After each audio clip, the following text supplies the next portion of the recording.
Adjunto Muiatã, mestre Pedro Isídio, para mim é uma satisfação maior por ser meu adjunto.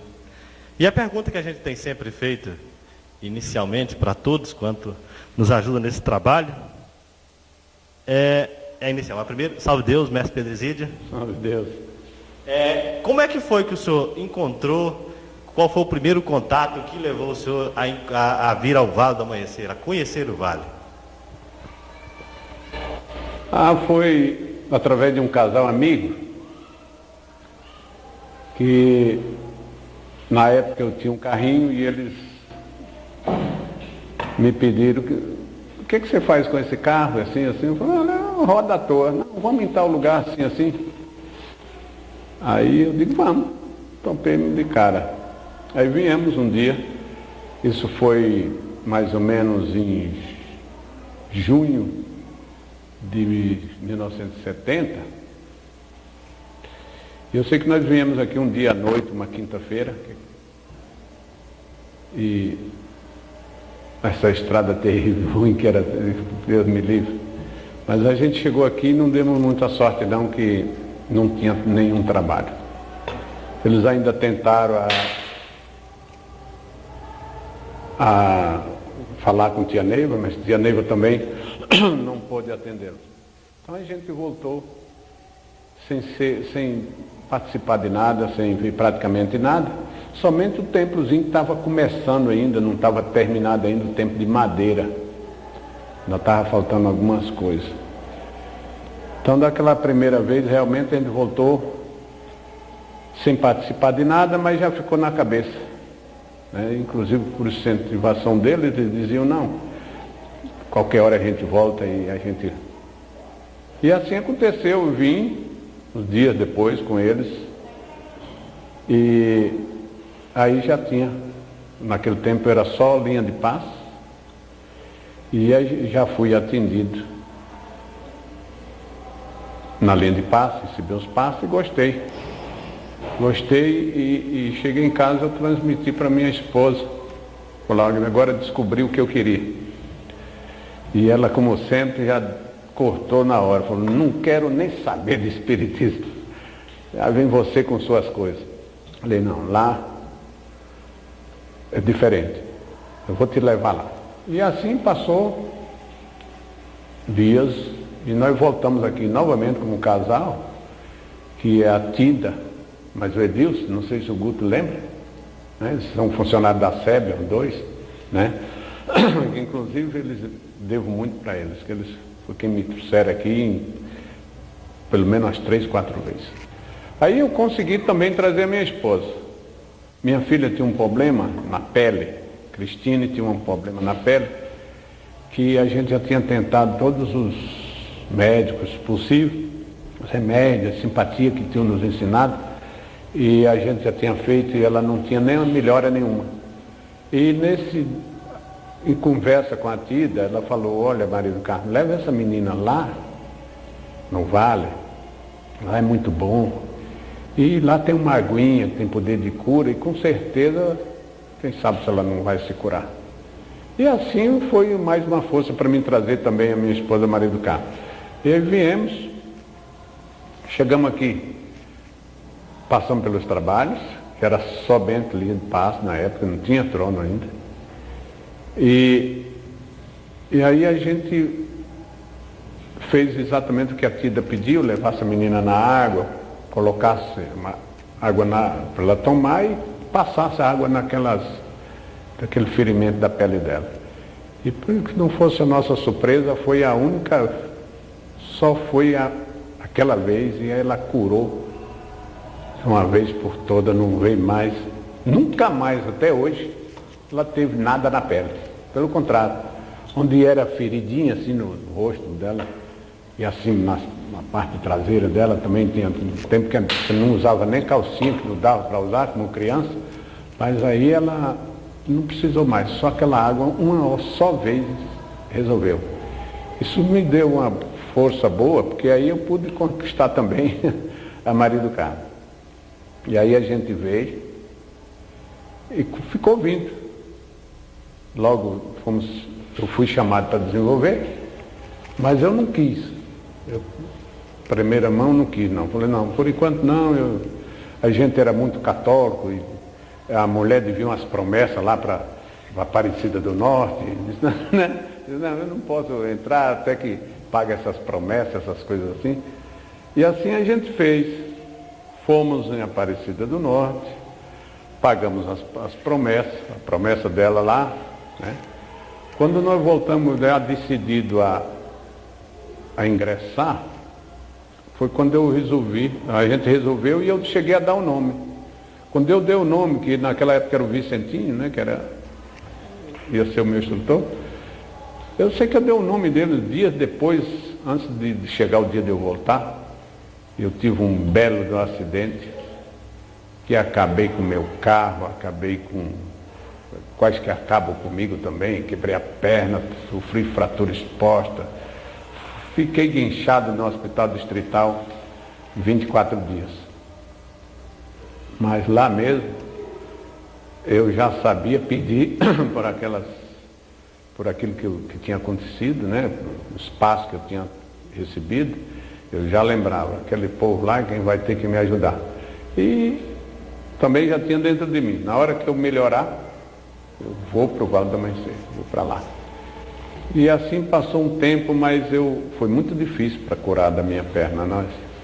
Com 8 meses de tratamento, o médico, por sinal um bom médico, um bom ortopedista, que é o doutor Eula Vidigal, um maranhense, lembro dele demais. Ele tirou o gesso da minha perna, olhou para mim e disse, Pedro, não tem outro jeito não, vamos amputar essa perna tua. Falei, não, essa você não vai amputar coisa nenhuma, eu não vou ficar com a perna só de jeito nenhum. Você vai ter que arrumar uma maneira, vamos tratar disso aí, mas não dá para amputar não. Mas já tem 8 meses de tratamento e o progresso é muito pouco. Mas vamos tentar mais. E eu já tinha fé nas coisas que eu ia curar minha perna. Eu virei e falei para ele, não, eu não vou cortar não. Quer dizer que não quer? Não, não quero. Não vamos amputar coisa nenhuma. Vamos tratar. E assim fomos tratando. Nisso eu fiquei 1 ano e pouco. À base de 1 ano e 5 meses, impossibilitado de dirigir, até mesmo de me movimentar. Eu só tinha uma perna, tudo que fazia era de muleta. Mas assim que eu melhorei, já com 1 ano mais ou menos, quase 1 ano, ele me tirou o gesso da perna toda, me soltou a perna, deixou só uma botinha. E ele disse para mim, pô, tu é danado, rapaz, tu se curou não com remédio, mas com o teu otimismo. Porque essa perna tua realmente não se dava nada por ela. E assim a gente curou, assim que a gente melhorou, foi uma das primeiras coisas que eu fiz. Teimoso como era, naquele tempo o carro que eu tinha acabado com ele tinha sido uma Kombi. Foi a primeira coisa que eu fiz, foi comprar uma Kombi, de enraivado que era, comprei uma Kombi e vim para o Vale do Amanhecer, ainda de gesso, ainda com gesso, né? Quando eu cheguei aqui, aquilo que já vinha se com tanta demora, com tanta dificuldade para curar, foi curado quase que dentro de dias. Foi outra surpresa para ele. Ele disse, rapaz, o que aconteceu? Eu disse, nada, só te falei que nós não ia cortar essa perna, né? Eu não sei andar com a perna só, e a gente brincou, como sempre a gente brinca. Ele disse, realmente é um cara de muita sorte. Aí foi quando a gente começou a desenvolver. Relapsos, como sempre, né? A gente vinha um domingo, ficava 2, 3 sem vir, a mulher uma hora queria, outra hora ela não estava de acordo. E eu fiquei mais ou menos 1 ano tentando me desenvolver, e ela sem decidir, até que quando ela decidiu já estava trabalhando, já doutrinava, E nesse tempo foi exatamente quando o Nestor começou a dar as suas primeiras aulas. Eu tive a honra de receber do Nestor a primeira aula que ele deu para a doutrina. Eu tenho até o folhetinho em casa, ainda está guardado, das aulas que ele nos dava. Aí começou na cura, naquela época, mas aí precisava fazer as coisas na cura, não pôde continuar lá, foi quando mudou todos os trabalhos aqui para baixo, isso já era 74, né, 74, 75, por aí, não lembro. E E aí a gente já desenvolveu com ele lá debaixo de um pezinho de manga, lá embaixo. Nessas alturas aí, minha mulher também já estava fazendo desenvolvimento, num grupinho lá, bem na beira do córrego lá, até com um mestre bacana, rapaz, que eu sempre procuro lembrar o nome dele, não lembro. Ele é de Formosa, um velhinho bacana, muito bacana mesmo. Eu não lembro do nome dele, era o instrutor da minha esposa. E aí um dia minha mulher ficou um tempão para desenvolver. E a gente parada, não trabalhava, esperando por ela, ela não decidia. Um dia ele me chamou, o seu esposo dela, vai junto para ela, quem sabe se ela não consegue. E assim fizemos. Eu fui para o grupo dela e imediatamente ela incorporou. Como já havia muito tempo que ela estava lutando para incorporou bem, incorporou o Caboclo Pena Branca, inclusive incorporou ela de vez, jogou ela em cima de um monte de cobra que não tinha tamanho, cobra desse tamanho, e a gente, fiquei com o maior medo da cobra ter mordido, né? Mas não mordeu coisa nenhuma, né? Levantou, a cobra ganhou o mato lá, e dali começou. Foi quando, então o meu início aqui foi assim, meio preocupante, perturbado, mas graças a Deus a gente venceu tudo isso. E como é que era o contato naquela época dos mestres com a tia Neiva? Olha, tudo era em torno de tia Neiva. Eu sempre, ainda hoje eu digo, para mim tem sido muito difícil que nós, os médios da minha época, da nossa época, e para trás também, e até muito para frente, tudo era tia Neiva. Tudo era em torno de tia Neiva. Era para iniciar, era para tomar um passo, era para fazer uma viagem, era para falar, era tudo. Tudo você tinha que ir primeiro para tia Neiva. As próprias entidades, você conversava com uma entidade, se tivesse alguma coisa, qualquer coisa, não precisava ser tão importante, ela já encaminhava, olha, procura falar com a mentora, né? Todo mundo chamando de mentora, vamos se orientar com ela para ver como é que se prossegue. Então a ligação, a aproximação era fácil. Naquele tempo ela gozava de uma boa saúde, né? De uma boa saúde, ela tinha tempo para todos nós. A primeira iniciação? Eu não participei da primeira, eu participei a minha primeira iniciação. Eu não tenho a marca, acredito que eu não sou relaxado. Mas eu sei que mesmo que nem hoje, a gente iniciou, a primeira iniciação que tia Neiva fez, onde hoje é a Cruz do Caminho. A iniciação ficou ali um bom tempo, e eu fiz ali a primeira, a gente fazia direto com ela, a gente se ajoelhava diante dela. Então eu fiz, não lembro a data, mas foi... Eu e a minha esposa já iniciamos num dia só. E naquele tempo também não era fácil, não. A gente pouco ligava para a iniciação. Tinha médium que nem pouquíssimas pessoas. Uma vez eu falando com o Brito, aquele Brito de Planaltina, aquele forte, né? Ele disse assim, não, rapaz, inicia. O que é isso? Faz a tua iniciação, inicia a tua esposa, rapaz. Mas não estou trabalhando, não, mas é bom iniciar depois. Naquele tempo era só quem mandava mesmo era a fitinha. Tendo a fitinha, estava ótimo. Então foi por incentivo do Brito, do mestre Brito, do qual eu tenho muito respeito por ele, foi que a gente resolveu fazer a iniciação. E naquela época, como é que surgiu a ideia ou o convite de parte de Tia Neiva, da formação do Adjunto? Isso aí já foi muito depois. Muito depois. Olha, eu depois da iniciação, eu também não fiz o primeiro grupo de elevação, não fiz. Eu fiz o segundo. Eu fiz porque tinha um dia, eu ia passando, e ela me chamou e disse assim, meu filho, você fez essa elevação primeira? Não fiz dos 108. Então você não pode ficar fora da próxima. Tá bom. Então me aprontei para fazer o segundo grupo, né? Então, da iniciação veio a elevação, que foi um bom tempo, né? A gente ficou aí uns 2 anos mais de iniciado, para depois pensar em mestrado, né? Depois do mestrado veio as classificações de falange, né? Que naquele tempo era a ordem nossa, e eu tenho tanto respeito por isso, porque eu lembro que nem hoje, eu era mestre luz, né? E jaguar positivo. E eu saí como jaguar positivo. E um certo dia alguém virou para mim e disse assim: você não pode estar na minha frente, eu sou um mestre luz. Eu disse, tá bom. Aí fui para o meu lugar, né? Depois, claro, já aí com o meu trabalho, né? O meu trabalho foi que fui convidado a ser primeiro mestre luz consagração, o orixá da falange.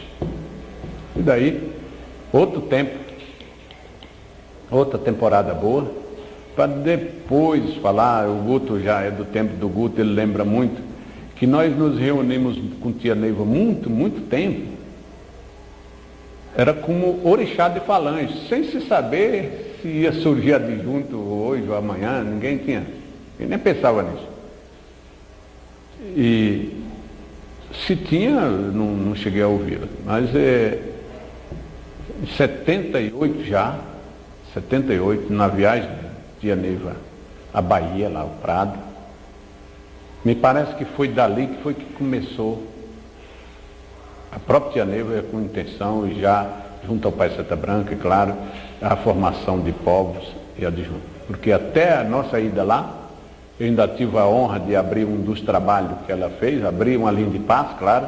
Quem abriu o trabalho foi o Zé Luiz e eu abri apenas a linha de paz, mas eu abri e estava presente na praia de capa e com a camisa da falange do primeiro mestre Luz Consagração. Então, depois da ida de Prado, logo começou a se falar em adjunto. Eu cheguei a ser relacionado pelo Alberto, nosso irmão, Yucatán, que eu cheguei a ser relacionado pelo Alberto para ser um componente dele.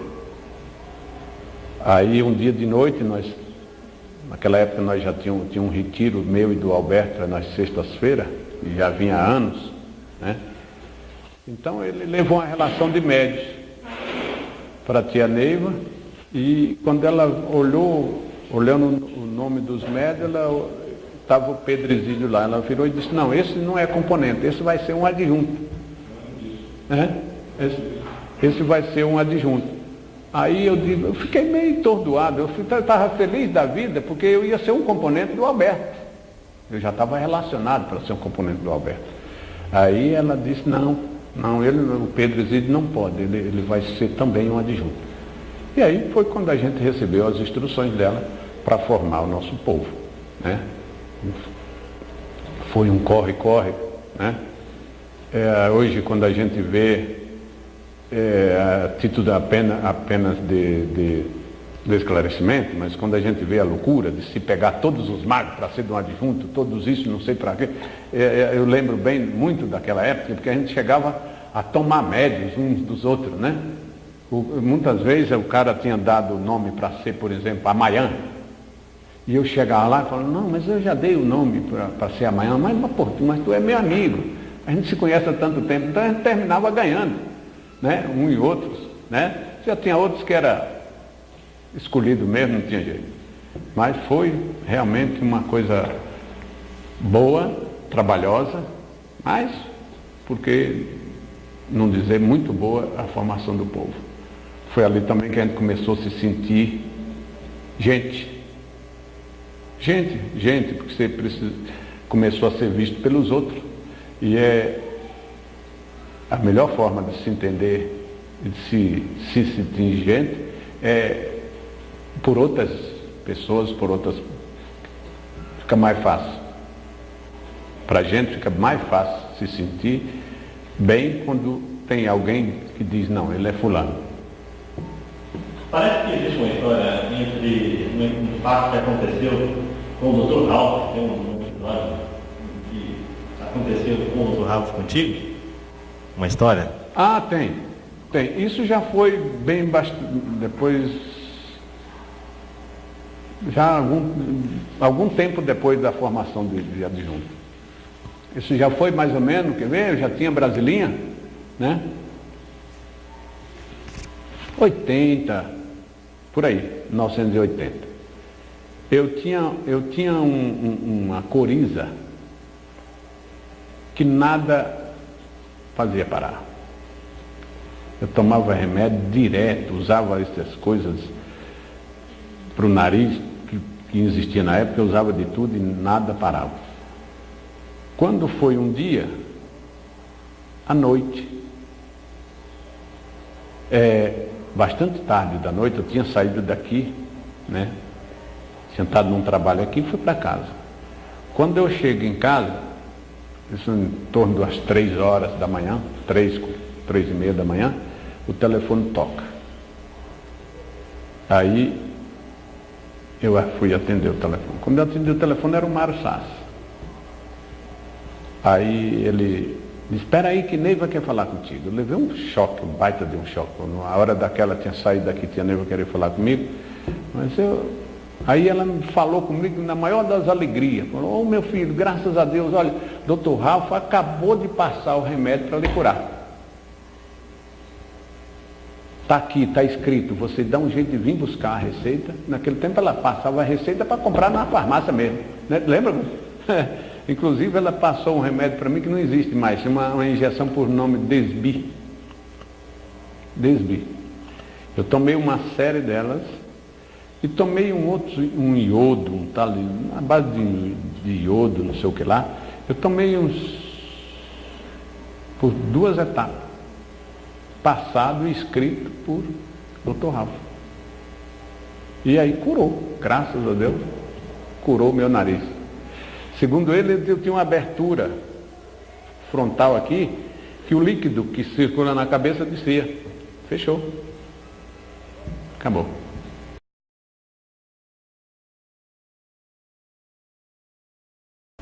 E desse contato com o Tia Neiva, na época, por exemplo, assim, como aluno, era normal, assim, como é que os alunos do senhor, do exemplo, assim, da verdade, como dizer assim, da clarividência da tia, qual era o impacto da clarividência da tia em relação aos senhores daquela época? Já que vinham de outras escolas, alguns eram católicos. Não, sem dúvida. Escolas. Olha, eu sempre tive admiração por a clarividência de Tia Neiva, por fatos que eu cheguei a assistir, alguns lances que eu assisti. Uma vez, ser bem corriqueiro, mas acho que muita gente sabe disso, uma vez uma certa senhora, brigando, teimando com o marido, aí ele vinha para o templo, ele disse assim, tu já vai para onde está aquela capivara velha, né? Eu conheço bem as pessoas. E aí eu mostrei por aqui, trabalhou, foi embora. Dias depois veio o casal. Passando perto de Tia Neiva, ela estirou a mão e disse, você não vai falar com a capivara? Entendeu? Então isso marcou muito, né? Eu contava, fatos assim marcantes, que cada vez mais envolvia. E eu acho que muita coisa que hoje tem pouco, desculpa, mas o respeito daquela época era diferente. O que Tia Neiva falava para nós era lei. Era lei. Olha, tem o nosso amigo que eu posso citá-lo com todo respeito. Nós tínhamos um cabo empetulante, chamava Alberto. Ele teimava com tia, 2, mas na terceira vez ele baixava a cabeça, não era gordo? Hoje pode gritar aí no ouvido da gente, 1 ano. Naquele tempo não, a gente acatava mesmo. Na formação dos adjuntos nós fomos proibidos de sair do Distrito Federal. Nenhum mestre adjunto podia sair do Distrito Federal sem autorização por escrito de Tia Neiva. Todos acatou, menos um. Perdeu o povo. Não lembra, né? Não vou dar o nome para não, fora de ética. Então a gente acatava mesmo. Acatava mesmo, que tia dizia, olha, eu estou vendo isso. Uma das coisas que me fascinava era os desdobramentos de tia, que ela fazia sempre na nossa presença, de alguns médios, não era de sala cheia não, era de alguns. Aquilo, além do desdobramento que ela fazia, do que ela nos comprovava com a sua clarividência. A minha esposa, por exemplo, passou por isso. Ela vivia doente, o médico não descobria, era uma coisa, era outra, era uma coisa, era outra. Aí eu fui falar com tia, ela disse, não, hoje não. Tá bom, tia. Então, aí ela viu que eu fiquei desmontado, ela mandou voltar e falou, manda operar a sua mulher das trompas, é o que ela tem. Vai no Gama, procura, acho que o Guto conheceu, procura uma doutora, como é que é o nome dela? Eliana. Procura a doutora Eliana no hospital do Gama, que ela vai certo na doença de sua mulher. E assim nós fizemos, fomos no Gama, chegamos lá, ela fez todos os exames, exatamente, tinha que tirar uma trompa. Então era coisa, não tinha por onde duvidar não, era para valer, realmente sabia das coisas. Também existe uma história do adjunto Munhatã, em relação ao templo de Unai. Tem. Aquilo ali, Ave Maria. Eu um dia estava no... são coisas que realmente, eu tenho todos os motivos de ser um adjunto verdadeiro.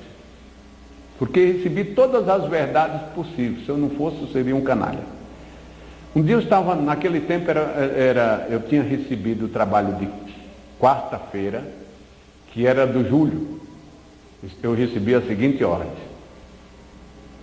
fica perto do Júlio, abre na frente dele e deixa ele falar pouco. E assim eu já vinha fazendo há algum tempo. No comando do trabalho, um dia às 4 horas da tarde, tia Neiva me chama, era só um, não era 3 comandantes na época, não, era só um comandante no radar. Naquele tempo é importante isso. Quem era o segundo comandante do trabalho era o presidente da mesa evangélica. E o terceiro seria o comandante dos tronos. Por exemplo, se houvesse algum transtorno que o presidente do trabalho precisasse sair, mesmo para jantar, a gente vinha jantar na Casa Grande, quem ia ficar no radar era o presidente da mesa evangélica. Hoje a gente fala de comandante, naquela época era presidente. Se afastasse o presidente do radar e da mesa evangélica, quem vinha era o presidente dos tronos. Então, tia Neiva mandou me chamar no radar, não lembro por quem, né? Mandou me chamar na Casa Grande, né? Estava no radar, e ela, chegando lá, ela disse assim, ó, meu filho, arruma para você ir para Unai agora. Digo, ô tia, eu estou no trabalho oficial. Eu disse, daí? Pai, Santa Branca está aqui, está dizendo que você tem que ir para Unai agora. Era de tarde, né? Mas é agora mesmo. Vê se você reúne os médios aí, vai para Unai agora. Agora. E eu estava aí com minha família, minha esposa, meus filhos ainda pequenos, né? E aí comecei, tinha o Décio, tinha o Chilon, a Ruth, tinha o William na época era nosso componente, ainda hoje é da ordem, mas naquela época ele era componente. Eu sei que nós, imediatamente, seu Vicente Peitudo, uma turma, nós reunimos 16 médios. E isso tinha que ser imediatamente como ela falou. Aí eu voltei lá e falei, ó tia, estou com tantas pessoas, fulano e fulano e fulano. Filho, graças a Deus. Então, olha, se arruma a semana. E o trabalho, você sabe que eu sou tão despreocupado que eu não lembro para quem eu deixei no radar? Não lembro. Eu sei que ela mandou passar o radar para alguém que fosse para o Unai. Me deu um bilhetinho dizendo mais ou menos assim: meu filho Norberto, o Pedro Isidro, adjunto Munhatã, é o homem certo de arrumar as coisas aí em Unai. assinou embaixo. E eu fui. Eu não sei se vale a pena deixar registrado, mas ela tinha muito medo dos componentes não aceitar mais o seu adjunto, que era o Norberto. Então, chegamos já à noite, naquele tempo difícil demais, essa estrada aí perigosa, terra, buraco, ladeira de todas as espécies. E a gente chegou lá à noitinha. Quando nós chegamos lá era mais ou menos umas 8 horas da noite. Escuridão terrível. Ninguém no templo, templo fechado. Ninguém no templo, mas já tinha uma sirene. Então o que nós fizemos? Descobrimos a sirene e começamos a buzinar. Puxamos a sirene, de 5 em 5 minutos a gente estava lá. Começou a chegar médio. Começou a chegar médio, daqui e dali, e uns que nós já tínhamos levado também, né? Aí abrimos o templo e passamos para dentro. De repente, a gente atendeu, naquela época, eu lembro que nem hoje, 153, 156 pacientes. Olha, já era mais ou menos 9 horas, 9 e pouca, quando nós abrimos o templo. Ainda conseguimos atender a quantidade de pessoas que foram atrás. E eu não sei porquê, mas eu pedi um mestre, deixei ele direto na sirene. Daqui 5 minutos você toca essa sirene. Brinquei com ele, vamos balançar essa cidade, vamos trazer esses médicos. E a sirene cantava. E aí foi o motivo que lá é perto, né, da cidade, todo mundo dá para ouvir a sirene. Foi quando nós conseguimos levar bastante médicos e pacientes para o templo. Fizemos os trabalhos, abrimos os trabalhos, né? No final eu reuni quem estava lá e falei por que eu estava lá, a ordem que eu tinha recebido, e li o bilhetinho para eles, né? E fiquei com o bilhetinho. Mas naquela época era assim, tudo que você fizesse, ela me recomendou, me telefona para cá e me deixa a par. Era difícil, rapaz, conseguir telefonar para cá, o telefone daqui era aquele telefone de bateria, né? Guiçava, que só danado, mas lá para uma 00:30, mais ou menos, 1 hora, nós descemos na cidade, telefonamos para ela e contamos o que tinha acontecido. Ó, tia, foi assim, assim, assim. Aí ela ficou muito feliz, vira, chama o Mário, vem cá, ó, conta, Pedro, conta para o Mário. Eu já tinha acabado de contar para ela, tive que repetir de novo para o seu Mário, né? Aí ela disse, ó, meu filho, fica aí, não saia daí. Bom, tudo bem. Aí nós ficamos uma turma, né? A turma toda ficou lá. 3, 4 dias a gente ficou lá. E começou, vem um, vem outro. E eu falo com ela. Um dia eu vim, né? Já tinha passado o fim de semana, né? Já na outra semana eu vim. Eu nem falei para ela que vinha, não. Quando eu vim direto para cá. Quando eu cheguei aqui, ela disse, o que você está fazendo aqui, meu filho? Eu disse, não, todo mundo veio, eu também vim, e outra. Nós estamos com os nossos filhos, a Maria do Carmo, praticamente com pouca roupa. Precisa de roupa. Não, mas você não podia ter saído de lá de jeito nenhum, você vai voltar para lá hoje ainda. Eu falei, mas hoje, tia? É, hoje ainda. E assim a gente arrumou essa correria toda, corremos no tempo, no Guará, nossa casa, apanhamos o que precisava lá, e tinha uma coisa que tia não abria mão. Nós temos tido muita baixa, como ela dizia. Eu sempre digo, eu não sei se eu estou certo, mas eu tenho confiança que sim. Um acidente como houve o do primeiro mago, Marcelo, né? É Marcelo?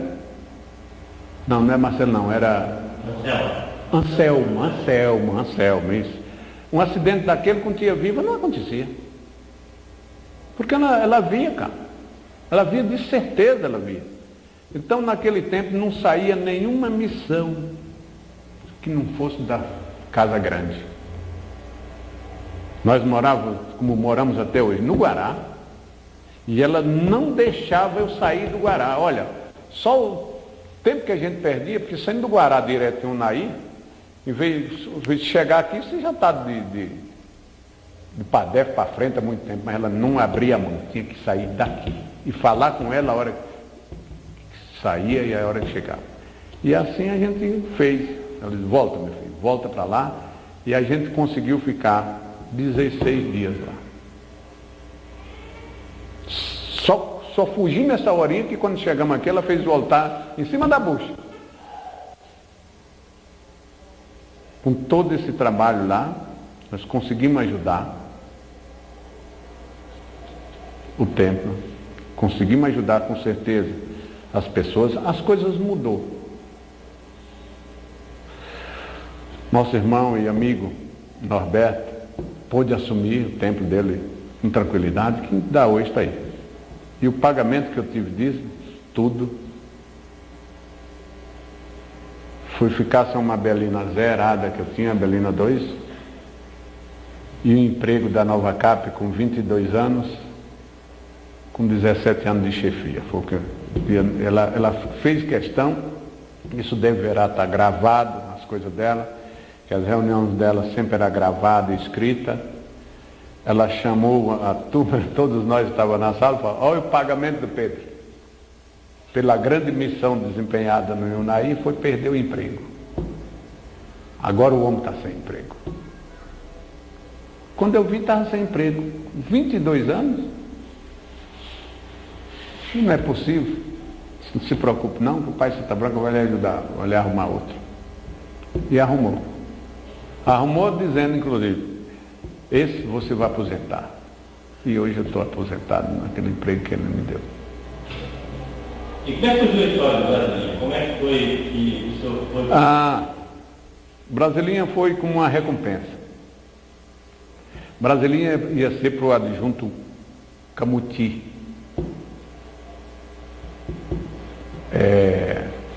Mas Capuchin, né? Capuchin. Naquele tempo, no mesmo tempo que eu corria para Unaí, o Capuchin corria para Alvorada do Norte. Então, eu lembro que um dia ela chegou a falar: olha, o Capuchin vai sair de Alvorada do Norte, vai abrir um tempo em Brasília. Mas aí passou, eu estou cuidando lá de Unaí. Quando é um dia ela me chama e diz: ó, meu filho, você vai descansar de Unaí e vai abrir o seu próprio templo aqui em Brasilinha, aqui pertinho. E eu entendi que foi uma recompensa. Quer dizer, eu acho que por ali valeu. O templo de Brasilinha me dá bastante trabalho, mas me dá muita realização também. E como é que foi determinado aquele local lá, exatamente? Como é que foi o local? A loucura. A loucura. A loucura, rapaz. Nós achamos tantos terrenos, tantos lugares bons. Inclusive um na beira da Lagoa Formosa. Um templo, um terreno que dava para fazer um templo lindo. Que ficava a lagoa, no meio da lagoa, você tinha 30 quilômetros de lagoa na frente. Aquele Marcelão aí da Vecor, estava me dando terreno, eu estava cuidando da documentação.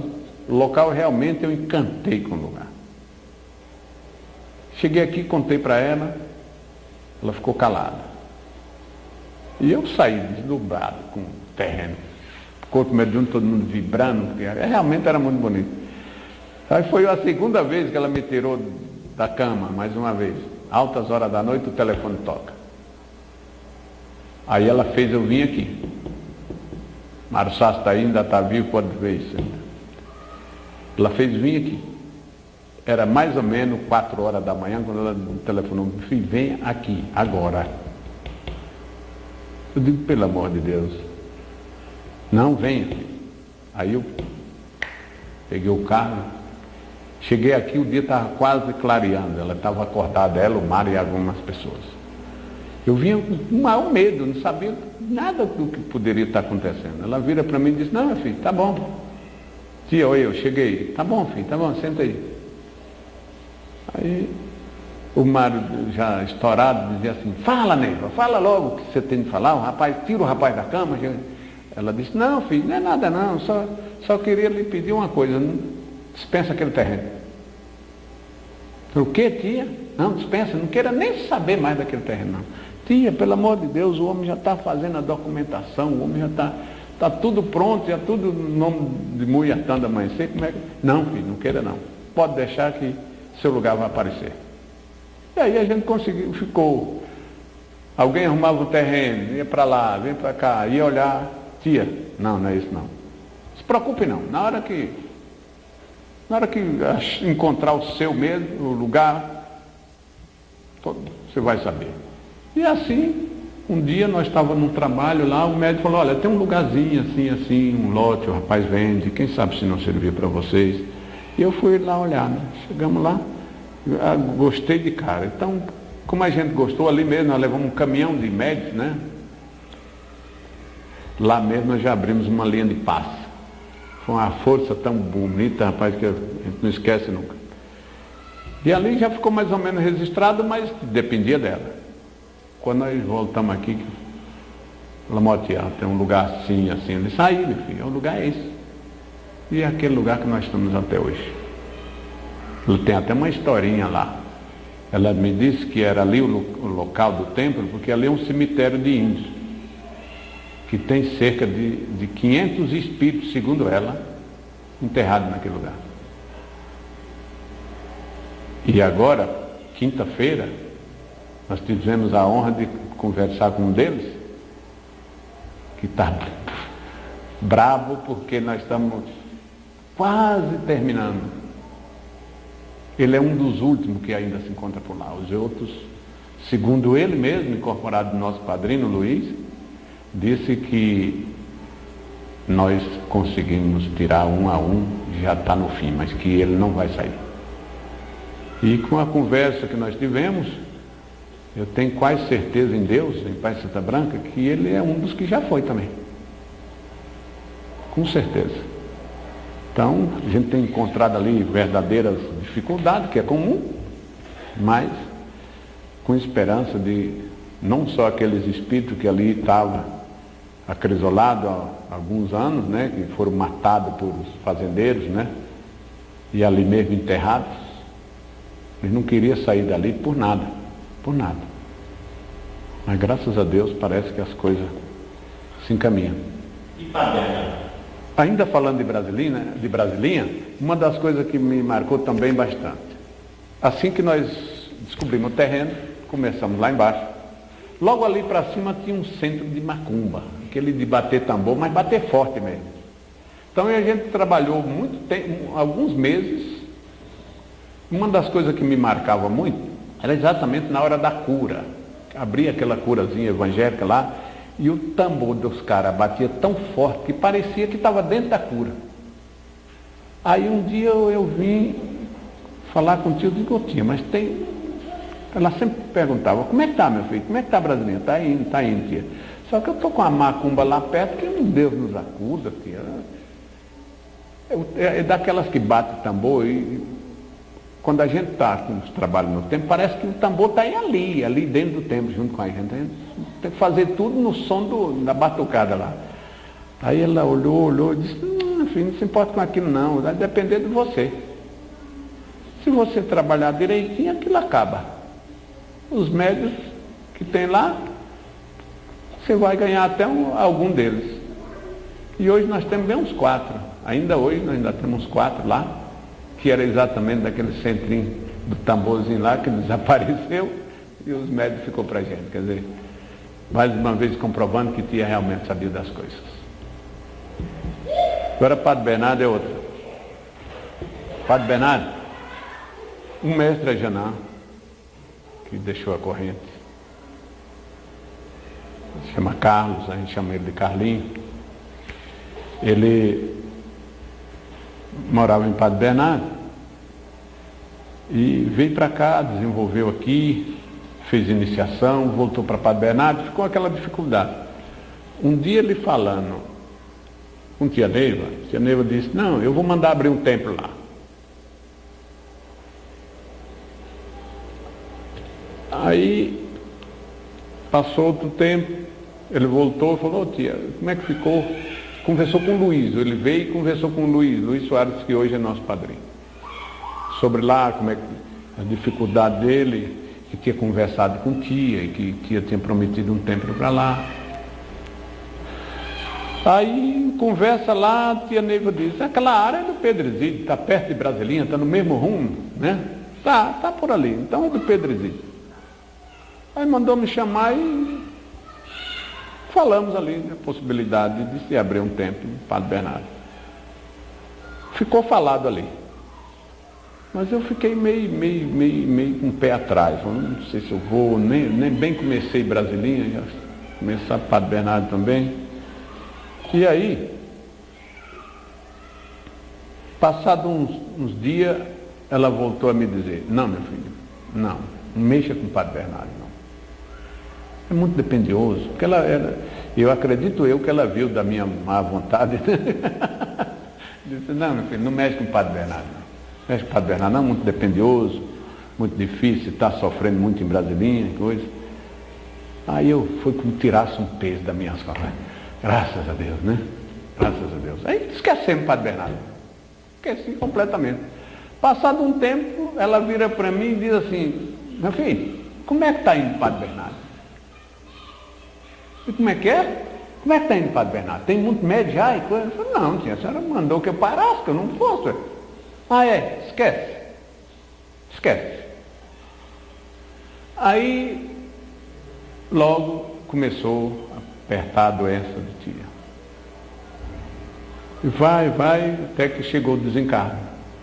Quando ela desencarnou, realmente eu estava feliz, porque eu sabia que não ia para Padre Bernardo nunca.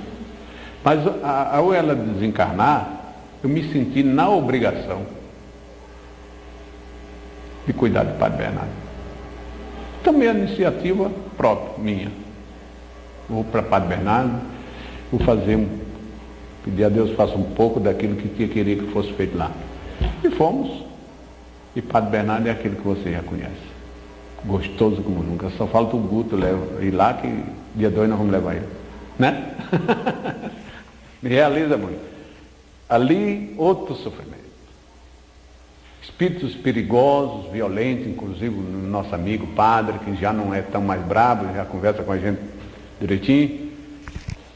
Espíritos enfrentavam a gente. Os espíritos incorporavam de olhos abertos, normal assim, batendo a pestana e vinha em cima da gente. E a gente tinha que conversar direitinho. Eles faziam ofertas que a gente deixava a gente balançado, como uma que o padre mesmo disse que ele tinha muito ouro lá. Ele disse que dava o ouro, todo o ouro que ele tinha lá, ele me dava para mim esquecer daquilo lá. Né? E peraí, meu irmão, a gente não veio aqui arrancar ouro atrás de ouro, não, nosso objetivo é outro. Né? Não, mas vai embora. Vai embora e tu não é pobre mais nunca. Tu tem o dinheiro que tu quiser. Eu ponho nas tuas mãos, mas por favor, desaparece daqui. A gente foi conversando com ele devagarzinho, e parece-me que ele entendeu que nós não fomos lá buscar ouro e fomos sim ajudar. Padre Bernardo, nós encontramos barreira de todas as espécies. Primeiro contato que eu tive com o Padre Bernardo, eu fui direto com o prefeito. Ele me disse o seguinte, era José Salim Salamão, é amigo do Padre Jonas aí, da mesma família. Aí ele disse assim, como é que você quer pôr não falo da mãe ser aqui em Padre Bernardo, se aqui tem 12 ruas e tem 13 igrejas de crente. Eu falei para ele, olha, o Vale não tem nada a ver com quem é crente, com quem decide ser, a nossa missão é diferente, nós não mexer com crente. Você que sabe, mas é como eu estou te falando. Aí nós já tínhamos a proposta de uma casa lá, nós começamos na casa de uma mestre, naquela época começou a desenvolver também, e nós começamos na casinha lá. E começamos já a fazer a documentação. Eu não, sabendo que Padre Bernardo, como ainda hoje é, eu digo, não, eu vou fazer o seguinte, nós vamos fazer um ofício às autoridades. E assim fiz. Mas o moço que me ajudava na época era o Nonato.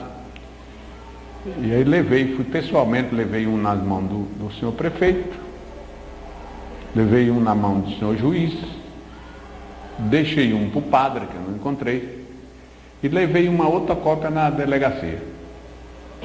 Somente na delegacia, o senhor delegado sabia mais ou menos o trabalho de tia Neiva, gostou da ideia. Não, inclusive, olha, quem sabe se até eu não vou participar, porque eu gosto, eu respeito muito o trabalho de dona Neiva, e quem sabe se eu não gosto de ajudar. E me deu aquele apoio, quer dizer, eu pus uma outra cópia, eu pus num quadrinho e pendurei lá na porta, para que se alguém chegasse, todas as que eu entregava eu pedi um visto, que eu ainda tenho isso até hoje. Então, com aquela cópia com o visto do senhor delegado, do senhor prefeito, com o representante do padre lá, só não conseguiu o aval do senhor juiz. O senhor juiz de direito do padre Bernardo, naquele tempo era o presidente de todas as igrejas lá, quer dizer, ele era o homem forte. Então, chegou lá, ele me enfrentou terrivelmente. Eu fui obrigado a falar para ele, depois de mais ou menos uma hora de conversa, eu e ele, eu nonato, eu falei para ele, não, senhor, o doutor não precisa ficar preocupado. O Vale do Amanhecer não vai atrapalhar o seu trabalho, pelo contrário. A nossa missão é exatamente criar condições para que o senhor e outros sejam realmente crentes. Por que você me diz isso? Porque nós vamos fazer o trabalho mais pesado. Nós vamos fazer o trabalho mais pesado. As pessoas realmente não conseguem ser realmente crentes porque eles se deixam se levar por coisas que muitas vezes desconhecem. E esse é o trabalho do Vale do Amanhecer. Nós vamos entrar, vamos tirar as pedras maiores do caminho e com certeza as pessoas realmente vão ser crentes, verdadeiramente crentes nessa cidade. E ele me deu um aval assim muito de leve, ficou de assinar o nosso papel lá e nunca assinou.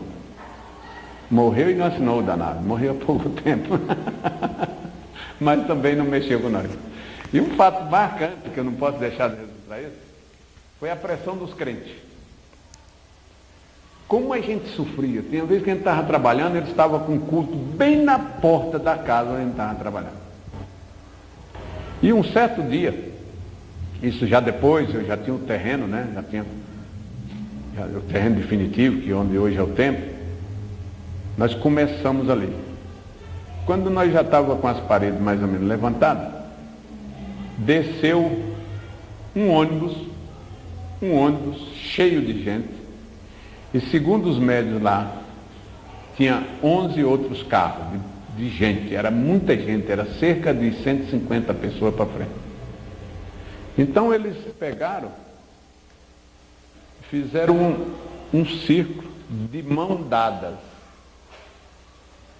em torno do templo, né? E fizeram lá o trabalho deles, segundo eles, para espantar o demônio do Vale do Amanhecer.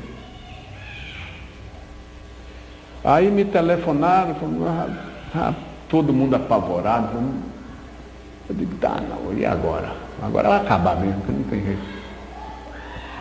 Aí eu fui lá, dias depois eu fui lá, cheguei lá, estava todo mundo apavorado. Rapaz, olha, fizeram aqui, o menino quis agir, mas não, eles eram muitos. Não, fizeram bem, deixa para lá.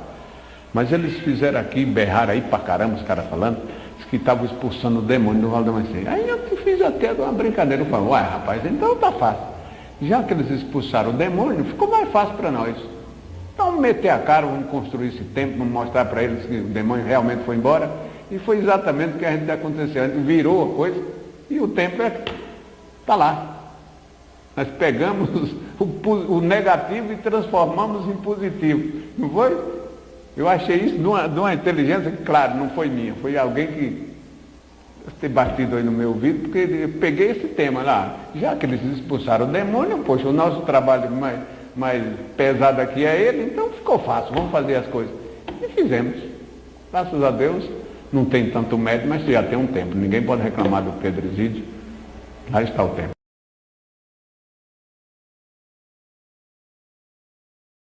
E hoje, como é que é o relacionamento?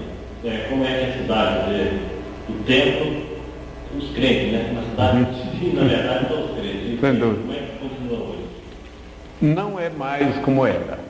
A verdade é é que já existe um pouco de respeito por o que se diz Vale do Amanhecer lá em Padre Bernardo. Isso dito por moradores de lá.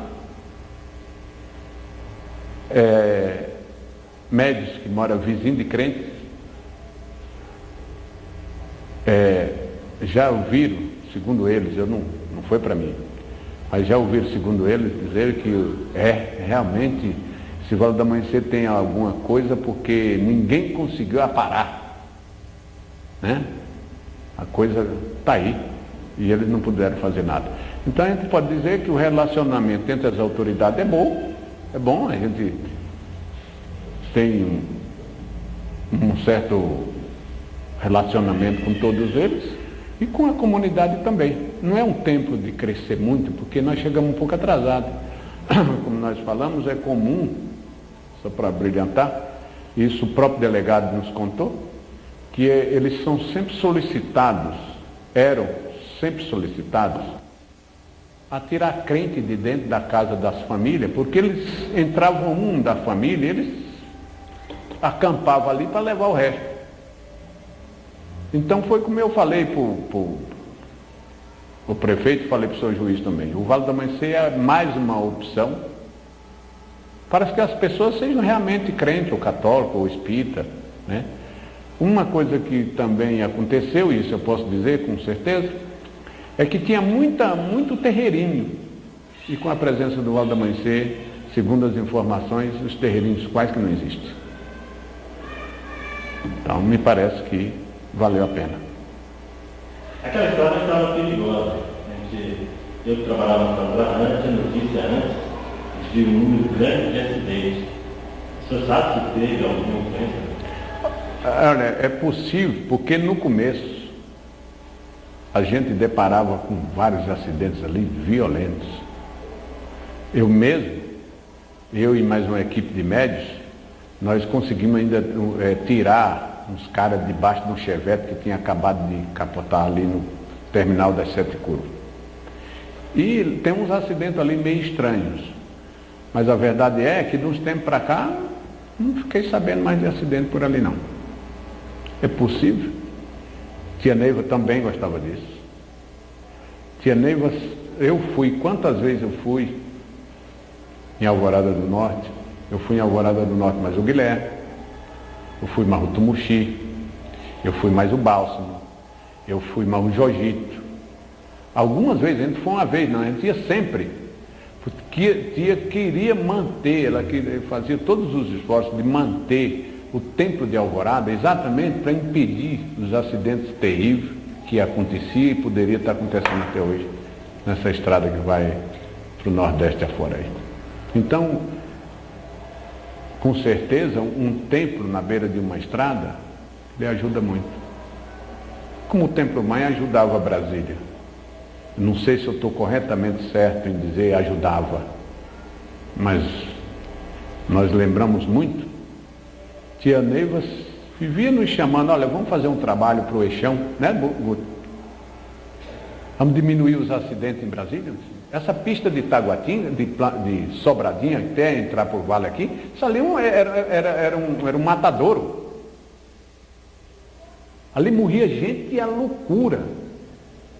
Lembro que um dia nos reuniu e disse, meus filhos, vamos acabar, vamos tirar os espíritos que estão causando esses acidentes ali. E acabou. Hoje muita coisa pode ser feita, mas precisa que alguém tome a iniciativa. A missão nossa, inclusive, ela citava muito isso. Por isso é que o Vale do Amanhecer é colocado atrás do Palácio da Alvorada.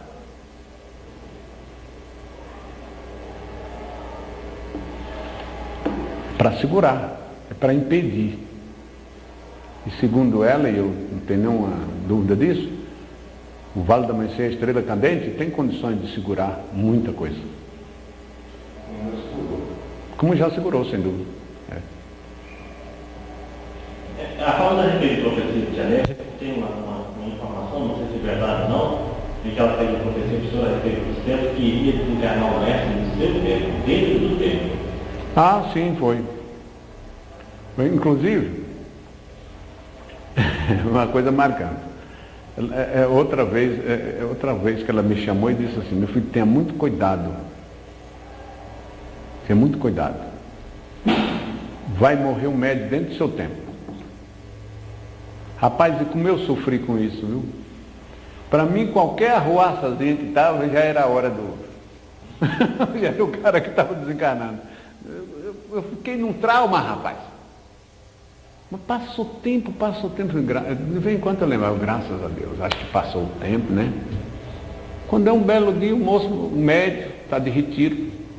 Seu Luciano, velho bacana, que Deus lembre dele, bacana mesmo.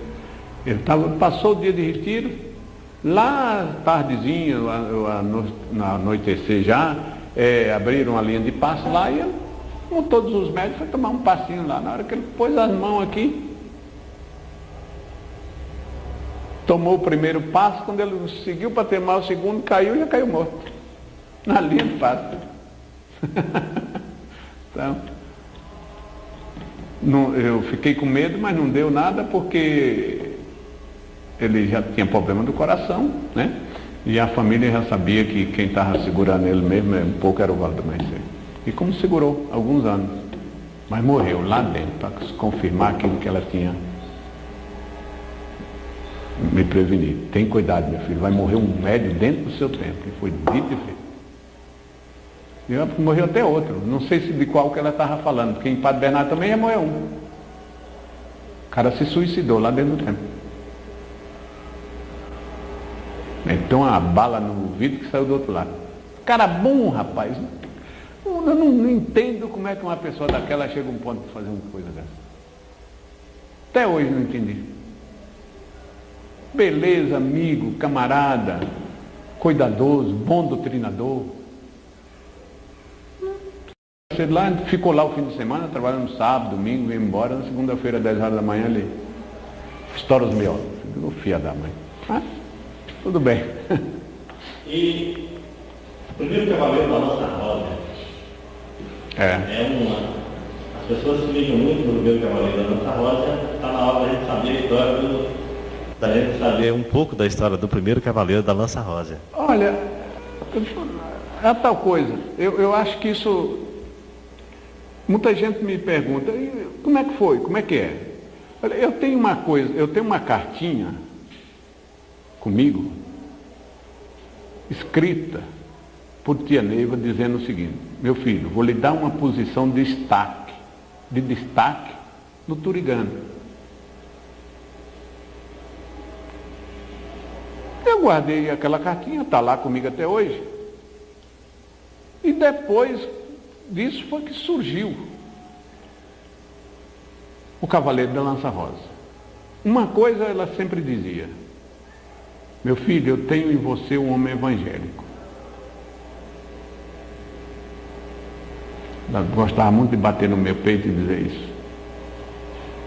Teve um dia que ela bateu e disse assim: meu filho, você é a minha esperança. E esses lances assim, e de repente me é dado o Cavaleiro da Lança Rosa. Começou, do qual foi um presente, mas a história é bem curta, não tem outras explicações não. Inclusive a gente passa até por certos apertos, porque surgiu Cavaleiro da Lança Vermelha, Cavaleiro da Lança Lilás, Cavaleiro da Lança Rosa, depois veio o Cavaleiro da Lança Azul e do Bale. Vinha depois, né? Tá lembrado? Então, quando consagrou, quando ela criou o Cavaleiro da Lança Vermelha, o Guto tá aí, lembra bem? Ela chamou 2 mestres, colocou um como primeiro e outro como segundo. Ali, onde é o restaurante do Batista hoje. Chamou o F, chamou o Pedrinho, não sei das quantas, ele é do adjunto do Germano, né? Esses 2 homens são os Cavaleiros da Lança Vermelha, do qual o F abraçou e o Pedrinho nem ligou. Nem ligou. Eu nunca nem vi ele fazendo trabalho de Cavaleiro da Lança Vermelha, mas foi dado por tia. os dois. Depois de um tempo, foi que ela passou a autorizar o Éfrem a formar novos cavaleiros da Lança Vermelha. Ficou eu e o Guilherme, Lança Lilás, e eu, Lança Rosa. Nós fomos pelo menos umas 2 a 3 vezes com Tia Neiva procurar sobre o nosso povo, se nós formava ou não. Eu já tinha inclusive uma equipe de médicos de Jaguares que queria ser Lança Rosa. Na época tinha o Ismar, que é o meu segundo ministro, Luiz Consagração, queria ser Lança Rosa, de outros adjuntos também. Eu já tinha uma relação mais ou menos de quantas pessoas mestres queriam ser Lança Rosa. Fomos várias vezes, pelo menos umas 2 ou 3 vezes, eu tenho certeza disso. Eu e o Guilherme juntos. E ela não disse que sim, nem disse que não. Por isso, talvez, eu acho que por isso o Guilherme, o Lança Lilás, representante do Lança Lilás, não formou, e o Lança Rosa também, porque ela não mandou que nós formássemos. Houve uma pressão um tempo aí, que tinha o Ilpol, aí até me apareceu depois uma ninfa-sol, dizendo que era a 5ª cavaleira do... Meu Deus do céu, a 5ª cavaleira da Lança Rosa. Eu falei, poxa, e o terceiro, e o quarto, e o segundo? Entendeu? Não. Então, eu sou tranquilo, quanto a essa parte, eu estou tranquilo, porque se houvesse necessidade, ela teria nos mandado, assim como mandou o Éfrem. Você já pensou só um cavaleiro da Lança Vermelha, que sufoco com tanto trabalho para ser feito? Né? Já Lança Rosa, não. Qualquer um chega no leito magnético, faz o canto, tudo bem. Né? Tudo bem. Porque o canto é uma parte, é a primeira parte, a segunda ela deu só para mim, né? Então, eu acho que foi uma boa. Eu só quero fazer por onde não decepcione nem o cavaleiro da Lança Rosa e nem tão menos Tia Neiva. Cruz do Caminho. Existe uma história sua também na Cruz do Caminho. Olha, rapaz, essa história existe, está escrita, mas depois já apareceu outras histórias, eu não sei mais até onde a gente pode ir. Mas isso foi a minha primeira prisão. A minha primeira prisão junto com a minha esposa foi quando ela nos deu essa pequena história. Primeiro eu tinha uma ligação, tenho uma ligação muito grande com a Cruz do Caminho. Eu me fascinei até mesmo com o nome, Cruz do Caminho. Né? Cruz do Caminho. E um dia conversando com ela, eu falei, tia, mas como eu adoro esse trabalho, essa Cruz do Caminho. Não tinha prisão na época ainda, não tinha nada. Aí foi quando começou as prisões, que está o Guto aí que pode me ajudar. A prisão começou, foi por ela. Ela foi quem primeiro ficou prisioneira, parece que mais de uma vez, né, Guto? Para depois ela colocar o Tumuxi e o Nestor. Ela ficou umas 2 ou 3 vezes prisioneira, só ela. Depois ela colocou o Nestor e o Tumuxi, só eles, mais de uma vez, para depois passar para nós, adjunto, na época já adjunto de povo. Né? E quando eu peguei a minha primeira prisão junto com a minha esposa, foi que ela nos deu essa historinha. Naquele tempo, eu lembro bem que a gente tinha, foi no ano 40 a.C., né? Eu tinha o nome de Galiano. Minha filha chamava Leda.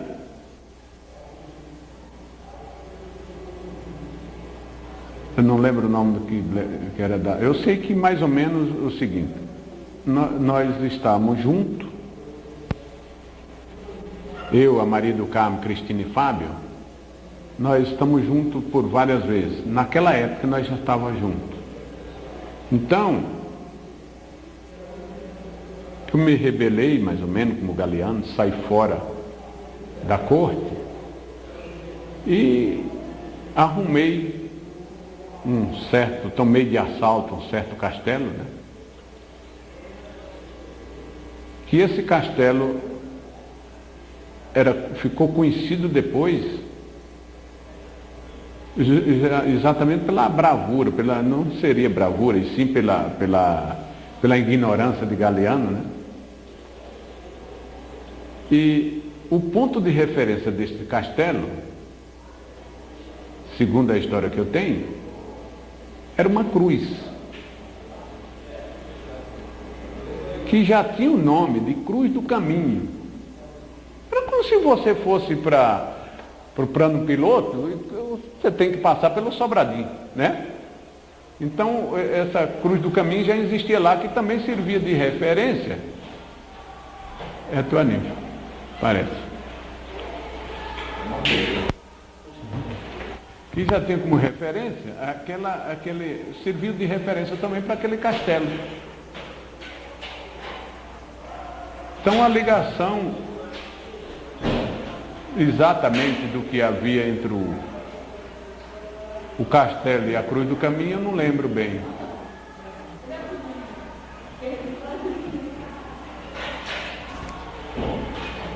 Mas que, falando de Galiano, ali ele se apoderou daquele castelo com o seu povo e tinha uma filha, moça, filha única, segundo a história, muito bonita, devia ser, porque minha filha é linda até hoje, né? E ali ele ficou vivendo dos assaltos que era possível fazer. Alguém passava pelaquela estrada e ele tomava de assalto, os ouros, as pratas, levavam para ele. E essa filha que ele tinha, o Galiano tinha, ele tinha ela para um dote. Na época era comum, né? Só quem desse mais dinheiro era, né? A família mais rica. E a intenção do Galiano era exatamente obter com aquela linda moça, que era sua filha, um dote. Uma boa quantidade de ouro e prata. Mas, que não fosse a sua surpresa, surgiu de repente. Ali era uma estrada de viajantes, né? Era comum, inclusive, as pessoas se hospedarem lá nesse castelo. E quando um dia chegam os viajantes, e segundo a história que nós temos escrito, entre esses viajantes estava o cavaleiro da lança vermelha. Veja bem, o cavaleiro da lança vermelha. Que ao olhar na filha do Galiano, daqueles amor assim que quando bate e cola, né? Se viram e não se esqueceram mais. Mas o velho não queria de jeito nenhum aquele amor, aquela aproximação, porque ele queria obter com a sua filha, é claro, um dote maior. E aquele viajante lá não tinha nada para oferecer. Então, começou aí o meu karma, o karma assim do Pedro Exídio, né? Porque, segundo tia, foi assim mesmo. Começou ali a raiva de Galiano e o amor de Leda pelo cavaleiro da lança vermelha, que ninguém conseguiu proibir nem empatar. Mas ao descobrir, o que ele fez? Ele prendeu a menina no porão do castelo e usou as correntes em cruz e entregou para a governanta. Ele tinha toda a certeza de que a menina lá no porão daquele castelo, encorrentada, com mais a governanta tomando conta, o cavaleiro da lança vermelha, melhor dizendo, não se aproximaria dela. Mas o amor sempre foi mais forte, segundo ela mesma dizia. E eles terminaram se encontrando. Mas como era temível seu Galiano e seu povo, ele fugiu. Mas ficou por perto, o lança vermelho. E o Galiano usou de todas as tramas para pegá-lo. Não conseguia. Quando ele viu que era impossível, ele foi covarde pra caramba. Ele mandou um mensageiro junto ao cavaleiro da lança vermelha, que também tinha uma tropa, tem o seu povo, que é exatamente o povo, com certeza, o povo que está aí, né? Dizer para ele que não precisava ter mais cuidado de Galiano, não, o Galiano não queria mais nada contra ele, né? Mas foi uma cilada. Ele Ele queria era matá-lo, né? E assim foi feito. O mensageiro foi lá, transmitiu o recado. O cavaleiro da Lança Vermelha veio com a sua tropa, né? Mas quando estavam na luta, o povo do Galiano com o da Lança Vermelha, o cavaleiro da Lança Vermelha arrumou uma maneira lá, conversou a governanta e carregou a menina mesmo encorrentada. Tem muito a ver com o que nós fazemos aí. Mesmo encorrentada. Só foi libertar, ela só foi liberta das atacas, das correntes no braço, já quando estava fora do alcance de Galiano. Mas aí a luta foi muito grande, morreu muita gente. Inclusive o Galiano ficou furioso. Judiou demais da governanta. Matou a sua própria esposa. Por isso que a menina danada me cobra hoje para danar. Eu sei que foi mais ou menos por aí, rapaz. Eu sei que foi uma loucura, né? E dentro disso aí foi que surgiu também na época que fazia parte da cruz do caminho da qual nós temos hoje aí. Agora depois já tem uma outra história, tem uma outra versão. Eu não sei bem qual é a que está correta, mas a que eu tenho dado por tia Neiva é mais ou menos assim.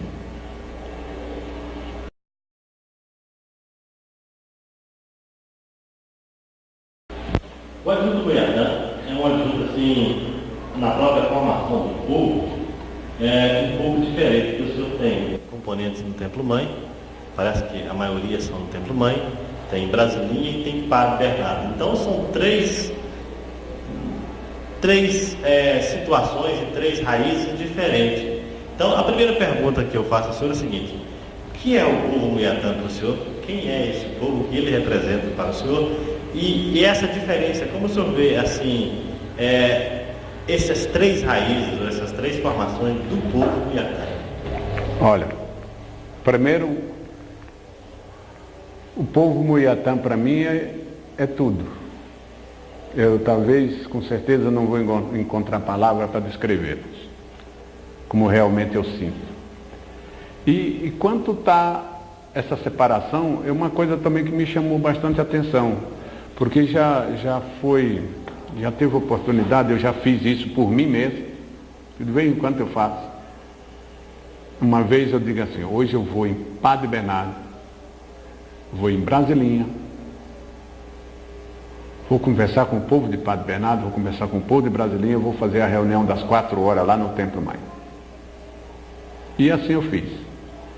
Fui em Brasilinha, dei a aula evangélica até às 10 horas, tive que usar um tom de voz diferente e até mesmo as palavras. Claro, pelo menos a minha intenção, o objetivo tinha que ser único, né? E assim eu fiz em Padre Bernardo. Voltei para Brasilinha, tinha uma reunião em Brasilinha. Fiz a reunião em Brasilinha. Também já tive que mudar um pouquinho entre Padre Bernardo e Brasilinha. Quando eu cheguei aqui no Templo Mãe, que o povo já estava formado me esperando, que eu me vi de frente deles, eu procurei na minha mente, na minha cabeça, falei: meu Deus, o que eu vou falar? O que eu tenho para dizer agora? Como é que fica?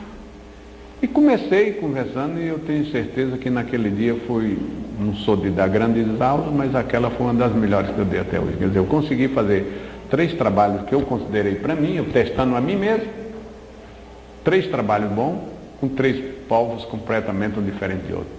Que em Padre Bernardo você tem que descer lá bem mais para baixo, né? Em Brasilinha você está mais ou menos no meio, e aqui você tem que subir bastante, né? E isso foi possível. Então o que mais me segura nisso foi o que eu ouvi de tia, que hoje não se usa. Tia Neiva dizia sempre, viu? Ela dizia sempre isso aqui: não vejo como sobreviver um adjunto no templo de povo sem um templo externo. Isso deve estar gravado, escrito em algum lugar por aí. Por quê? Porque hoje no Templo Mãe nós somos iniciáticos. Somos iniciáticos. Tudo nosso hoje é iniciáticos. Nos templos externos nós somos nativos, nós somos evangélicos.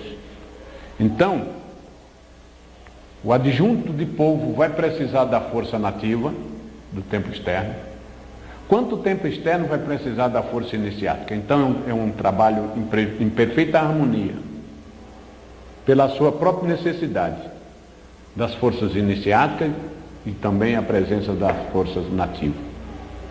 Ela só tirava desse rolo o Guilherme. Sempre ela tirou o Guilherme, menos o Guilherme. Guilherme é do Templo Mãe. Ela ainda dizia, mas Pai Santa Branca está aqui dizendo que o Guilherme é do Templo Mãe.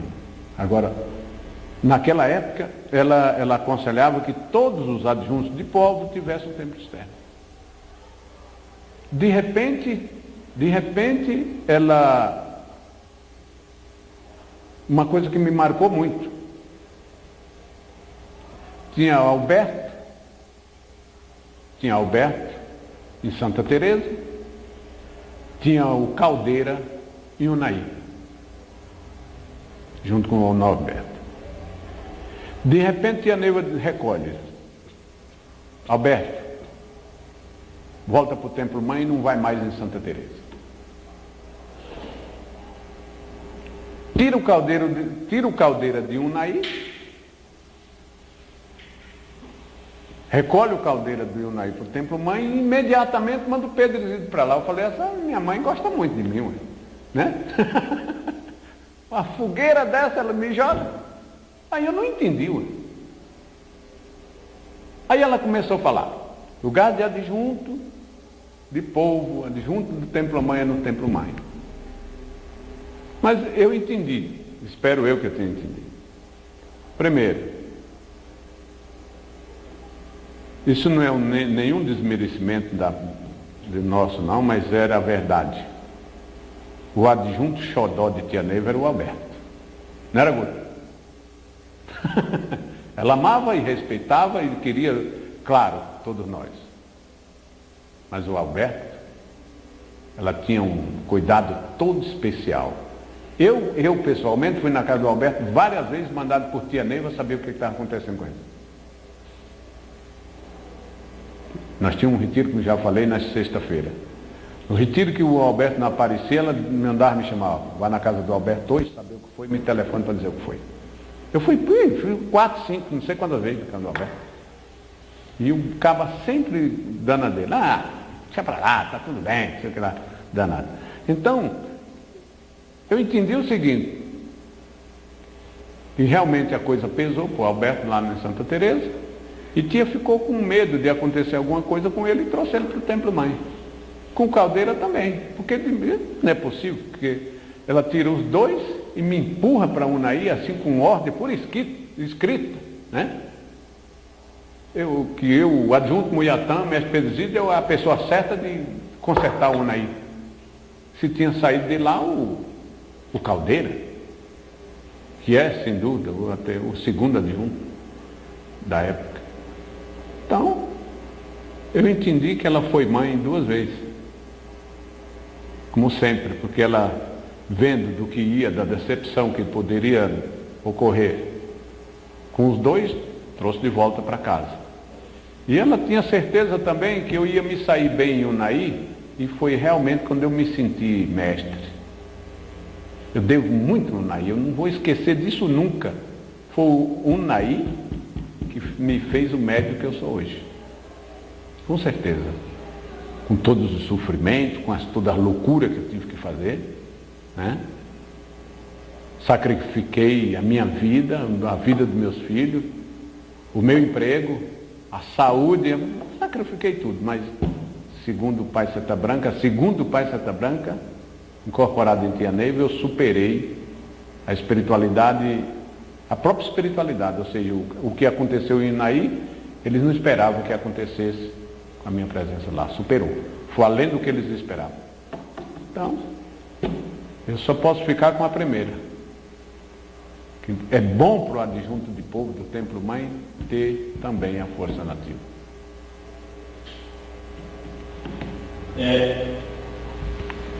Quando, já voltando um pouco atrás, na época da formação da corrente, a gente sempre ouviu falar da presença sempre constante, aí a nível já de incorporações, de Paivão, Paysandu, Mantios, Tchauzinho. No entanto, hoje não se fala muito nessas entidades, assim, o que o senhor nos fala da época quando o senhor começou, principalmente aqui, Brasilinha, que é mais antigo, e hoje, com essa situação, há alguma diferença? Olha, para mim há, honestamente há. Eu sou médio dessa corrente da época que quando o Pai João incorporava, eu como doutrinador tinha que ficar de pé.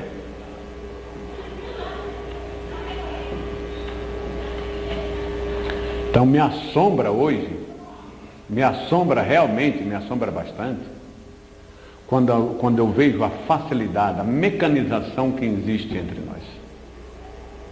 Inclusive sabendo de que nós estamos exatamente fazendo aquilo que tia Neiva não queria que acontecesse conosco. Ela queria médios, sim, conscientes. Consciente a ponto da sua própria missão, do seu próprio sacerdócio. Então hoje a coisa ficou muito fácil. Isso eu provoco sempre entre nós, entre o meu povo. Provoquei em Brasilinhas, quinta-feira.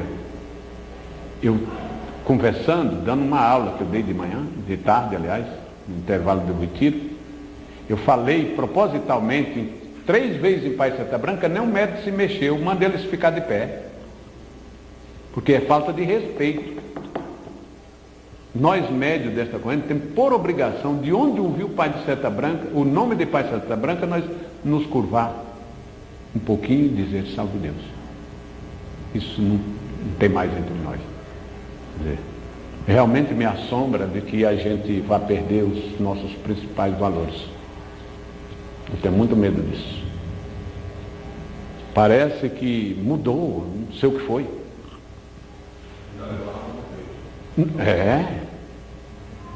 Mantilde, Mãe Yara, essas entidades, Ave Maria. Ave Maria, eu tenho verdadeira admiração àqueles médicos daquela época, todos têm o maior respeito por uma entidade dessa. Hoje não, se incorpora na linha de passe, bate no peito dizendo que é pai. Não, essa é outra mecanização. Mecanismo que eu desconheço. E o médium, por exemplo, o médium antes de Tia Neiva, ele é diferente dos médiums que hoje estão no momento? Assim, não diferente na qualidade, mas na formação, na maneira do próprio desenvolvimento. Olha, isso, Gilmar, honestamente, pode ser que tenha acontecido uma coisa que eu não acompanhei. Foi a evolução. Pode ser uma evolução, não sou contra não. Mas que é diferente, é. Isso não diminui os de hoje, nem tampouco os de ontem. Mas que existe uma diferença, existe. Existe até nas coisas mais simples possíveis. Existe sim, tem uma diferença muito grande. Porque, a tendência é ficar mais diferente ainda. Também me assombra um pouco. Eu acho que essa diferença não tinha por que existir. Não tem porquê nem para quê. Eu acho que o princípio dessa doutrina é Tia Neiva.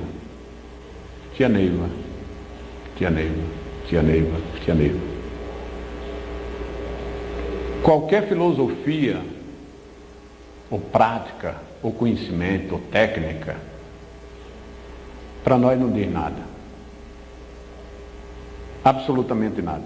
E isso eu tenho certeza. Não vale nada.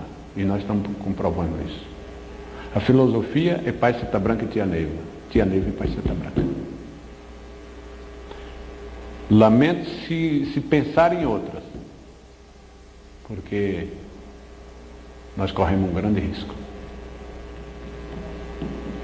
Voltando aos dois exemplos, talvez agora nós não estamos falando mais passado, assim, de futuro, será que não existe a possibilidade do adjunto militar ainda abrir mais um tempo? Estão querendo me levar para um lugar bem longe. Mas é possível que se abra mais um tempo. Por enquanto eu não tenho intenção, não. Mas já fui avisado por mais de algumas vezes de que já tem outro tempo esperando pelo ministro Muyatá. E é ele quem vai ter que comandar. Porque parte integrante dele, é ele quem tem que ver. Não é, ainda me disseram o seguinte: você não é obrigado. Agora que a missão sua é. Não sei aonde, nem quando, nem para onde. Mas, e olha, eu vou te dizer uma coisa, eu sou de fazer isso, sabe? Eu sou mesmo. Pelo pai Seta Branca, pelo meu ministro, pela minha mãe, para empregar a doutrina que eu aprendi, eu sou capaz. Agora, se disser assim, você vai fazer isso, eu já não vou. Mas não vou mesmo. Aí é prego batido e ponta virada, não tem jeito. Nessa última consagração, lá perto do Portão da Estrela, o senhor sai da cruz, olha o povo tudinho e se emociona. Bastante. O que aconteceu? Rapaz, aquela hora é tão importante, vem tanta coisa na cabeça da gente. E a que bate mais forte realmente é a responsabilidade. Que, olha, esse ano foi um dos anos que nós trouxemos menos componentes. Eu não trouxe 1/3 do povo de Brasilinha. Apesar de ter colocado o ônibus à disposição, mas mesmo assim, não sei o que houve. Não vieram. Não está com vontade, não sei. Não deu para mim ir. Mil desculpas, mas realmente nós passamos com um povo menor e eu me emocionei bastante mesmo. Primeiro, no começo aqui, eu recebi de um componente a notícia de que estava se mudando de adjunto. E eu aprendi a perder tudo, até mesmo a minha calça, se for possível, mas não aprendi a perder componente. Então aquilo bateu muito forte em mim, né? E eu já saí me segurando, inclusive tive dificuldade para fazer o meu juramento, que realmente abalou bastante a mim, aquela decisão do mestre. E ao entrar no portão que eu chamo Portão das Muruacis, eu olhando para trás, vendo o meu povo, não sei se você presenciou, eu realmente me emocionei muito e me emocionei mais quando vem um casal correndo e diz assim: seu Pedro, há anos que eu quero ser do seu adjunto, deixa eu consagrar com o senhor. Eu quero ser, eu e minha esposa decidimos, né? Olha, nós deixamos o nosso adjunto lá embaixo, subimos correndo, para não perder essa consagração com o senhor. O senhor nos aceita? E eu digo: olha, meu filho, se for da tua vontade, é da minha. E para que não fosse a minha surpresa, ele estava vindo exatamente do adjunto do qual o meu saiu para ir. Então aquilo ali mexeu bastante comigo. Talvez eu não saiba nem explicar realmente o que eu senti na época, no momento ali, que mexeu bastante comigo. Me veio tudo na cabeça. Bom, um foi para lá e o outro veio para cá. O que está acontecendo? Será que é para ser assim mesmo? Então essas consagrações mexem muito comigo. Só peço a Deus e os homens que se harmonize, que faça as coisas direito, para que nunca na história do mestrado do Jaguar aconteça o que aconteceu o ano passado na consagração de falanges do mestrado, que é tão valiosa quanto a do adjunto povo. Um homem deveria ter a coragem de não emitir isso. Eu falo, não sei se já falei para você ouvir, mas o homem só pode abrir o plexo e dizer eu, sétimo raio, se ele consagrar a cintura do mestrado dele. Eu acho que por ali que começa, não? Eu entendo assim. Então, que Deus nos ajude, está marcado para o 2º domingo de dezembro, né? Essa consagração de falange do mestrado. Eu acho da maior importância, eu acho que Deus e Pai Santa Branca e Nossa Senhora Apará, né? Que a recomendação, o Guto conhece, a recomendação dessa consagração, seja no dia do Nossa Senhora da Conceição, seja 8 de dezembro, se cair no domingo. Se não cair no domingo, que seja no domingo mais próximo do dia 8. É o dia certo de consagrar as falanges do mestrado. Inclusive, tia nos colocava para cada um levar uma rosa, deixar no lago, né? Bonito, era uma maravilha, uma beleza. De repente, isso vira uma confusão, meu Deus. Mas isso é outro departamento. Bom. Fica aí, instante, o senhor, se você quiser, seu povo, vai deixar registrado. Eita, rapaz, essa realmente é a hora boa, né? Olha... Vou falar só sobre uma coisa. O mestrado hoje, o corpo mediúnico, os adjuntos, eles dão muito valor à consagração de adjunto que existe todo ano. Mas eu sei que você, assim como eu, é um seguidor fiel do que tia Neiva deixou. Eu também não abro mão do que ela deixou, em hipótese alguma. E dentro do que ela ensinou, você não acha que, pelo que nos foi ensinado, o 1º de maio é a nossa data máxima, é o nosso principal ritual, assim como as unificações? Então, eu te pergunto, você não acha que seria está tendo uma inversão de valores, está tendo uma injustiça com o 1º de maio? Porque a consagração do adjunto, eu concordo até que ela tenha que haver, lógico, mas hoje se dá mais ênfase à consagração do adjunto do que ao 1º de maio. Quando que nós aprendemos que o 1º de maio, para-se tudo, para-se todos, e se dediquem exclusivamente ao 1º de maio. E na consagração do adjunto vem assim quantidades enormes de médios. Cada um faz questão de trazer o seu povo, seus componentes. E no 1º de maio não há esse interesse. No 1º de maio não existe essa real intenção de cumprir uma coisa determinada por nossa mãe, e da importância que o 1º de maio exerce, não só em termos da doutrina, mas em termos mundial, que ele atinge, o 1º de maio atinge o mundo e prepara as energias para o médium continuar caminhando essa semana, esse ano que se segue. O que você acha disso? Guto, é outra coisa que me assombra bastante. Eu já disse isso para o meu povo.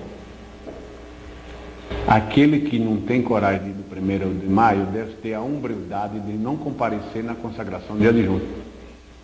Já falei. Porque realmente não existe. Não existe.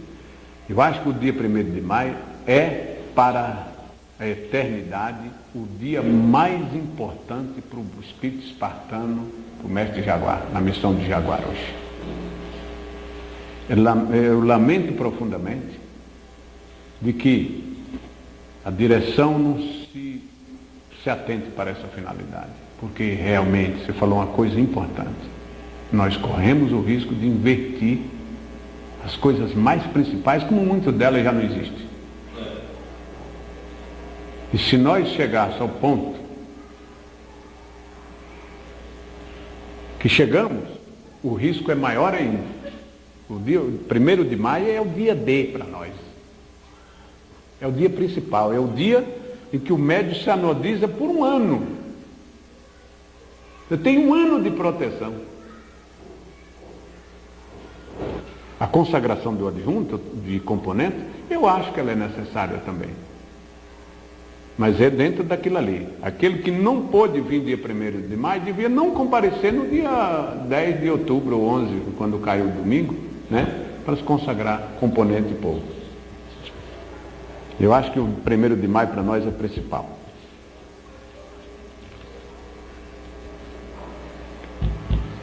Estou à vontade, pode ficar à vontade. Pois é, está aberto aí o tempo. Se você quiser falar, está livre.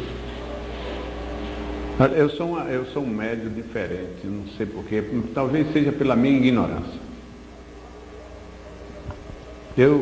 Hoje eu tomo conta de 2 templos. As iniciações dos meus médios, quando eu viver, vai ser feita aqui no castelo de iniciação do Templo Mãe. Porque eu acredito que só aí tem condições de se iniciar com Dalai Lama. Pode ter havido uma grande evolução, não sei, eu fiquei na beira da estrada, não sei. Como também a elevação de espada. Se eu tomasse conta de um templo, isso vou deixar declarado. Muito longe, eu desaconselharia os meus médios a vir fazer um mestrado. Está escrito, gravado nesse grande acervo que tem aí. Um médio elevado fora da estrela como o peixe fora d'água. E eu tenho muito medo de matar 2 vezes. Porque você incentiva o médium, depois não tem condições. Vai matar 2 vezes. Eu não faria isso, não. Um tempo externo, talvez vá ter um tempo externo longe daqui. Eles vão receber de mim, se um dia eu vier ter um tempo, para só fazer elevações, aquele médium que pelo menos tem condições de vir à estrela cadente. Quem não tiver, olha, a missão do jaguar, do doutrinador, é a da iniciação das Mushinto. Hoje existe uma preocupação terrível de formar cano, formar isso, formar aquilo, de dar ministros. Isso tem uma missão do doutrinador, rapaz. Eu acho que todos os que aí existem foi realmente trazido pela áurea de cada um, por uma clarividente que sabia fazer das coisas. Acho que nós não precisamos ter nenhuma preocupação em deixar seu fulano, seu Beltrano, seu isso aqui. Essa missão do doutrinador. Se você tem a iniciação da Mushin, olha, está gravado também aí no mestrado. Toda vez, eu fiz várias vezes delas. Consagração com tia Neiva. Para ela consagrar um sétimo, o mestre, ela tinha que ter um adjunto ao lado. Era a classificação que ela mais vibrava com ela, era sétimo raio autorizado. O homem, para se tornar um grande missionário nesse planeta, não precisa ser mais do que um sétimo raio autorizado, não. Não precisa. Não precisa. Títulos é responsabilidade. Nessa corrente é. Muitas vezes a gente não tem condições de... Né? Não é tanto. Eu acho. Por aí. Mais?